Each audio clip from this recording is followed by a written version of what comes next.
नमस्कार शेतकरी बंधूंनो, मी तुषार पाटील। आज आलो आहोत आपण तोरगाव गावात। आज आहे 5 जून 2025।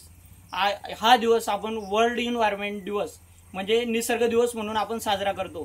टी-स्टेन्स ही कंपनी निसर्गाशी निगडीत कंपनी आहे।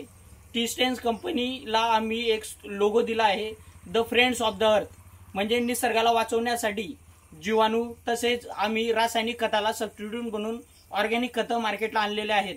तर आपण आलो आहोत आता विजय चौधरी दादा यांच्याकडे।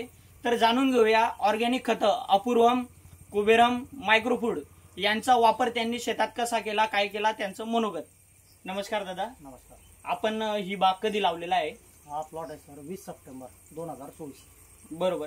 तर आपण बेसल डोस मध्ये टी-स्टेन्स कंपनीचे कोणते कोणते खतं वापरलेले? तर मी बेसल डोस मध्ये टी-स्टेन्स कंपनीचं अपूर्वम आणि कुबेरम आणि मायक्रोफूड हे दिलेलं आहे। बरोबर, रासायनिक खतांसोबत। बरोबर। तर आपण कुबेरम हे जे प्रोडक्ट आपण तिथं वापरलं, तर तुम्ही आतापर्यंत मागच्या वर्षापर्यंत तुम्ही बागामध्ये पोटॅश वापरत होते। बरोबर। तर यावर्षी तुम्ही या बागाला किती पोटॅश वापरलेले? एकही दाणा पोटॅशचा नाही। आयपीएलचं सफेद एमओपी नावाचं जे खत आहे ते मी अजूनपर्यंत दिलेलं नाही याला। तरी या बागाचा तुम्ही बुंदा जर पाहिला, नाही जवळ दाखवून द्या बुंदा। या बागाला रासायनिक खतामध्ये कोणत्याही प्रकारचा आपण पोटॅश दिलेलं नाही। टी-स्टेन्स कंपनीचा आपण कुबेरम जे की ऑर्गॅनिक पोटॅश आहे, त्याच्यासोबत अपूर्वम, त्याच्यात ह्युमिक, सीवीड, आझोला, वर्मी कंपोस्ट, लिग्नाइट आणि एनपीके कन्सोर्शिया येतो।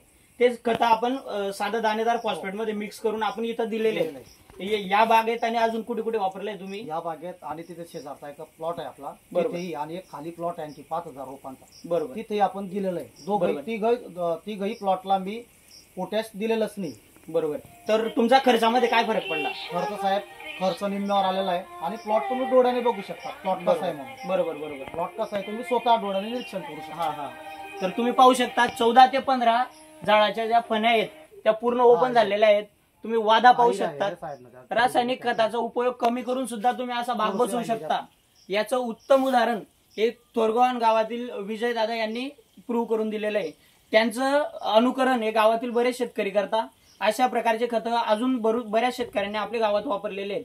त्यामुळे निसर्गाचं संगोपन, रासायनिक खतांच्या वापरामुळे जमिनीचा पीएच वाढत चालला आहे, जमिनीत क्षार पर्सेंटेज वाढत चाललेले आहेत।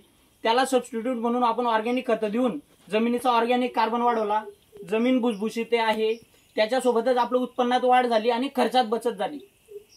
तर धन्यवाद दादा। चल।